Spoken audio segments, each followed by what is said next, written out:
Ladies and gentlemen, welcome to the Bullpen.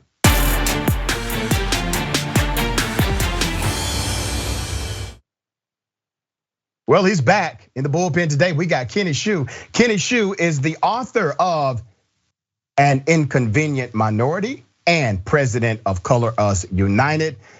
Has worked as director for media outreach against California Proposition 16. Those are your race preferences.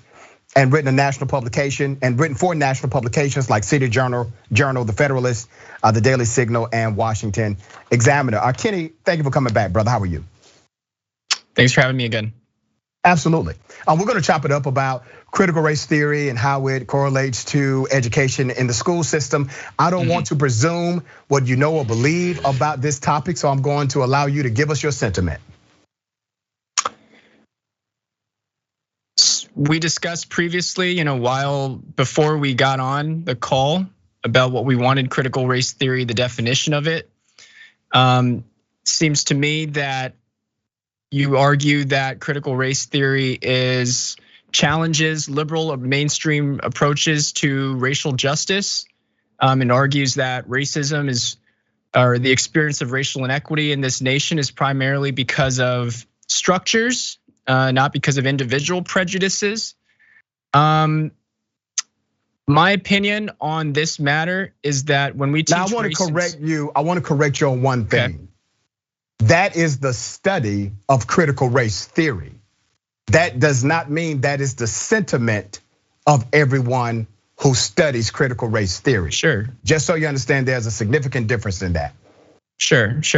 Well, when it comes to education, when it comes to pedagogy and teaching children, I think we need a more empowering racial narrative than critical race theory.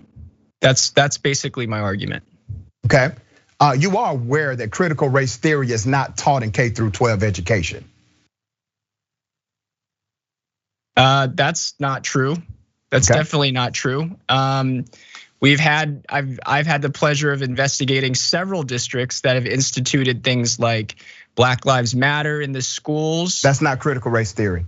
It's principles based off of critical race theory. It's principles based off of critical race theory. It's saying that the United States is a systemically racist country, that white people are inherently prejudiced against black people, that structures of society collaborate to attempt to, denigrate or destroy black people in this country. Yeah, that's critical race theory. So let me help you out here because I think you're confused.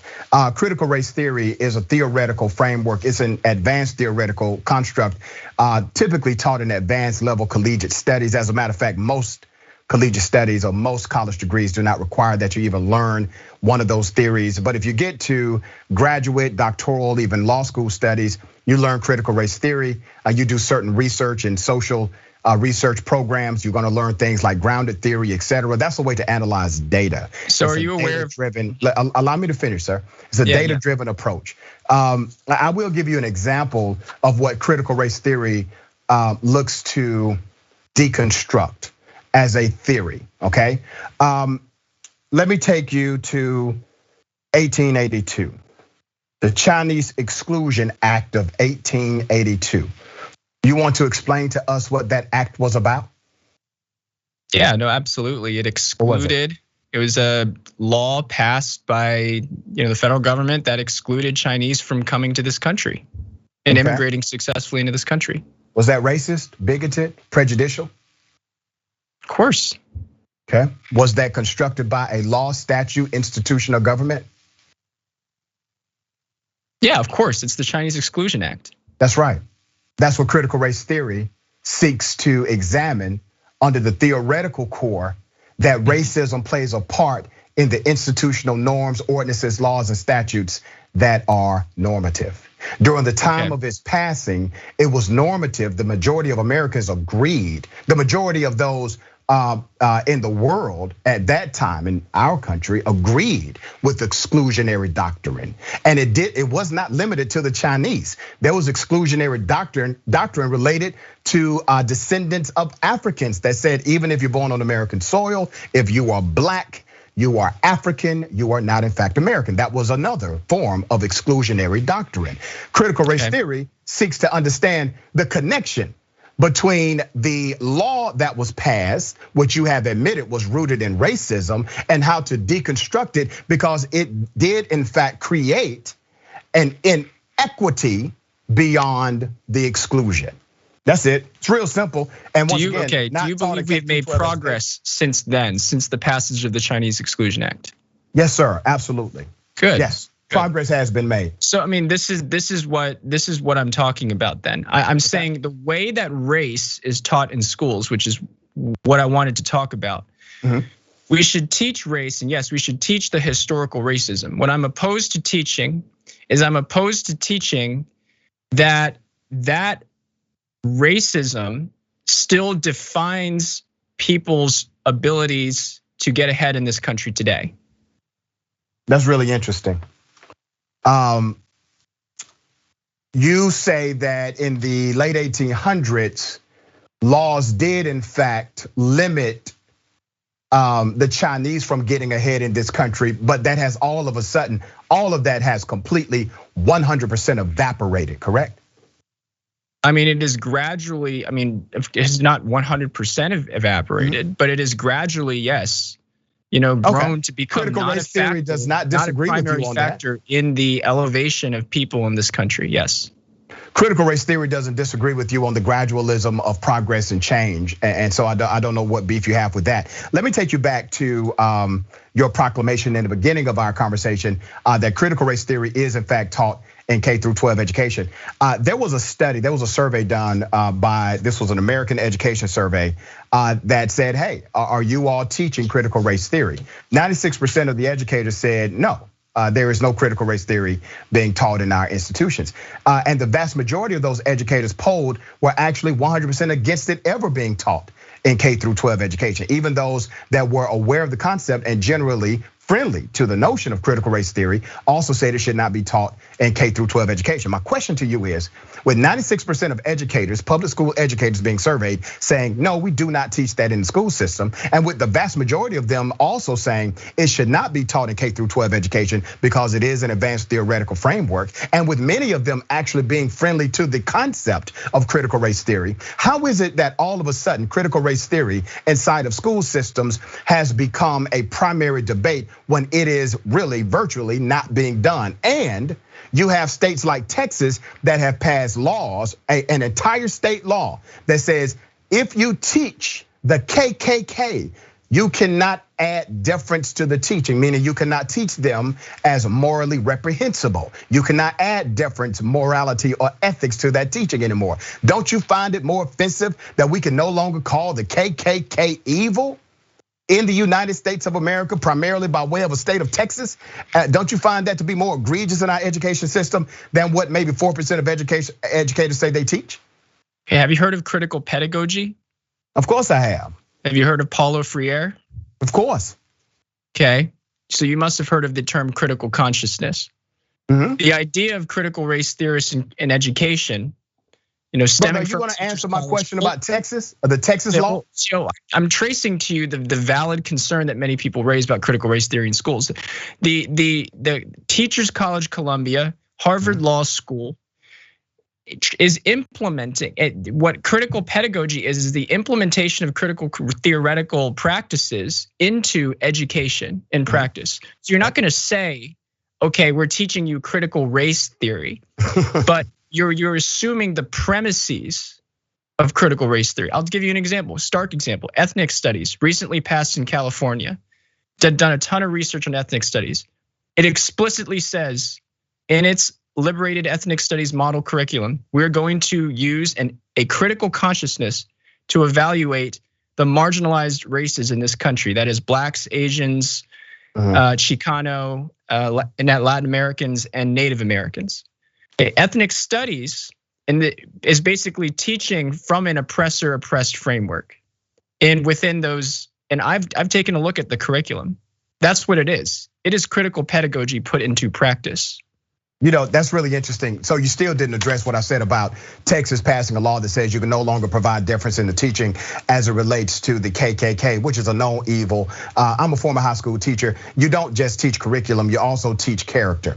And that's part of the process of education. It's not just about the knowledge, it's also about the application of that knowledge in the correct manner. Do you agree with the Texas law that says the KKK by law can never be taught as an evil or an adversarial aspect of the United States of America? Yeah, I would need to know more context about the Texas law. Okay, you do that. We'll bring you back next time so you can chop it up about that Texas law. In fact, I wanted to talk about the things that we talked about last time, and I wanted to follow up with you because I did do some more research. Like you brought up some studies, for example, that showed that Asian people, by virtue of their last name, if your last name is Xu or Wong, you're less likely to get callbacks, in interviews, which is a common thing. Well, I actually looked at New Microeconomic Studies, Tian Lo, 2009. Right now, at this moment, conditional upon education, Asian males and Black females earn more conditional on education than the average American. So in actuality, what you're seeing here, and so this is not a, sir, let me just go ahead and need more education to make more in this country anymore. That's what you have just proclaimed is 100% untrue based on statistical data. White individuals. Luo. I'm gonna go ahead and cite something to you. I'm gonna cite it to you, brother. Sure. Based on the Department of Labor statistics, Black people, Black males make around 70 cents on the dollar as their white male counterparts in a similar job, similar experience, similar degree. Black females are ticking in a very similar way, around 68 cents per dollar, very same elements apply. Let me go ahead and highlight to you the 28% callback study that was conducted by the University of Toronto and Ryerson University. They both did blind studies and had the same conclusive data. You can look this up when you get a moment. You can look it up while I'm talking to you. Job applicants with Asian sounding names received 28% less callbacks for an interview than if you kept all of the information the same and put an Anglo sounding name on the application. NPR reports that university researchers based their results on data directly from the American Economic Association study. Kenny, are you still there? Yeah, I'm still here. Okay, you are one of the Asian Americans. Do you feel that discrimination is a real thing in America, that Asian Americans are actually discriminated against? Do you at least agree to that? Look at my book. My book is about Asian discrimination. It's called An Inconvenient Minority. It's about how the Ivy Leagues discriminate against Americans. So you do believe Asian that Americans. Discrimination? Well, so Black people are discriminated against too. I'm not privy to the fact that people are discriminated against in this country all the time for whatever reason. Black folks are also discriminated against. Youth, real simple question. Like that. Black people also are discriminated against as well, correct? Of course. Okay. But in certain scenarios, yes. But let me give you another thing. Right now, so are Asians only discriminated against? Let me ask you, brother Kenny, are Asians only discriminated against in certain scenarios, or is there discrimination against across the board? Yeah, and only in certain scenarios. I just brought up to you the study, Tian Lo, Asian Americans, Asian men make higher incomes comparative on education, controlled for education level. So do Black women, by the way, So it's not necessarily a race thing, but I'll give you another example. The study that you're citing, if you were black in this country, if you're black in this country today, Dr. Richey, if you want a professorial position or you want to get into an Ivy League college, you have a significantly higher chance given your educational credentials than other people. So you're not just discriminated against in this system. That's what I mean to say. Let me say this to you, man. I don't mean to interrupt you. But I do have to. I do have two roles here. One, I am host of the show, and I have to be moderator as well as a debater with you. Okay. If I were on your show, I would respect your format and program. I know how to be a guest in another man's home. I'm going to ask that you know how to be a guest in mine. Okay. Okay. All right, let me correct you on one item. The study that you are mentioning is considered an outlier study, meaning it is contrary to the normative study of 90+% of the survey field. It is an outlier study with contrary data. The vast majority of the research science shows clearly that African Americans make less on the dollar. That is simply the truth, and that's from the labor of Bureau Statistics. Real simple study to find. It's not complicated at all. 80% of Asian Americans say that they are actively discriminated against, and that the discrimination has led to employment discrimination as well. 59% said it was adverse, that discrimination was so adverse that it directly resulted in less pay from a job. And then you bring up the Ivy League institutions. Let me take you to Harvard, because you did some extensive writing about Harvard, right? Yeah. Okay, so let's talk about Harvard. This is directly from the Harvard recruitment site that they report to the Department of Education. They started a race-conscious system where they had to look at race as a variable. Are you with me so far? Right. Okay, your proclamation is somehow it created an adversarial atmosphere to the recruitment or the acceptance of Asian American students. Am I right so far? Yep. Okay, here's the data, sir. According to those statistics that were submitted and sworn by way of affidavit to the Department of Education, Harvard's admission statistics show that the share of its admitted class that Asian American students, after they looked at race and became a race-conscious institution, Asian Americans grew by 27% in their actual student body. Asians were accepted into the institution at a higher level when race was a factor, not a lower level. And let me also do this because it's important to the conversation of the Asian community. You made a claim last time you were on my show. You said, hey, why do Asians do better at this? Why do they do better at that? And truly, they do better in some areas. They do worse in some areas.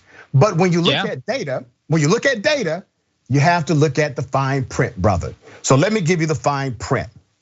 The Asian community is broken down into various communities like Nepalese, Hmong, and others. Let me give you a stat.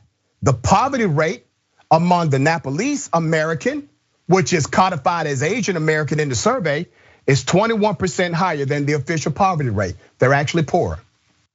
When you look at Hmong Americans, they are 20% less likely to have a bachelor's degree than the average American. They are codified in the Asian statistics. And when you look at Indian Americans, they are 70% of them have a bachelor's degree and are higher on the spectrum, more so than the average American. So you have fluctuations.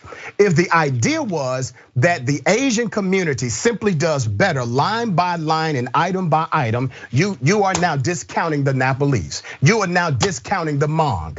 And if you're saying that somehow all you have to do, brother, is do better and not look at a race related system approach, then that means you stand against 80% of Asian Americans who say, yes, racism has adversely impacted me and my family. I believe those personal stories inside of your community. Can I get a little time to talk here? Yep. Okay. First of all, Black Americans are not discriminated in every facet of society. Black Americans are actually discriminated for in the Harvard race conscious system, okay? So that's already an example that we can point to that shows, hey, it's not a blanket racist discriminatory country against blacks, against Asian. In certain scenarios, yes, Asians potentially have faced discrimination. And in the Ivy Leagues, Asians definitely face discrimination. Harvard's own study, 43%. Harvard would be 43% Asian. Its own study, Office of Institutional Research 2013. Asians would be 43% of Harvard if they were admitted solely on the basis of merit. Instead, because of a race conscious system, they're cut down to less than half of that, to about 20% of the college. Okay. Finally, Kenny, I'm going to talk about the word merit because I think you're utilizing it incorrectly. Based on objective merit, grades, test scores, extracurriculars, the things that anybody would agree should be used in Harvard admissions process. Merit is never objective. Merit is subjective because of the needs of the institution and the background of the scholar. I may not want a 4.0 student that does 0 extracurricular activities. Maybe I want a 3.5 student who's president of the student government. That is an objective standard set by the institution. Continue. Okay, finally, to the point about teaching race in schools, this ultimately, you don't want a system that causes people to blame the structures of society for whatever inequities are present in their society or their own life. Because what that does is it just creates an atmosphere where a person is unlikely to want to achieve, to get to a higher position in life. All right, well, that definitely has not been the result of the data because we are not blaming, we are setting remedy. You cannot change what you fail to acknowledge. The systems, including the Chinese Exclusion Act, they were changed because individuals blamed the government for that act and said it must be fixed. So you can't fix, brother, what you failed to acknowledge. Kenny, I'm flat out of time. I do appreciate you being on the show. Thank you, man. Okay, thank you.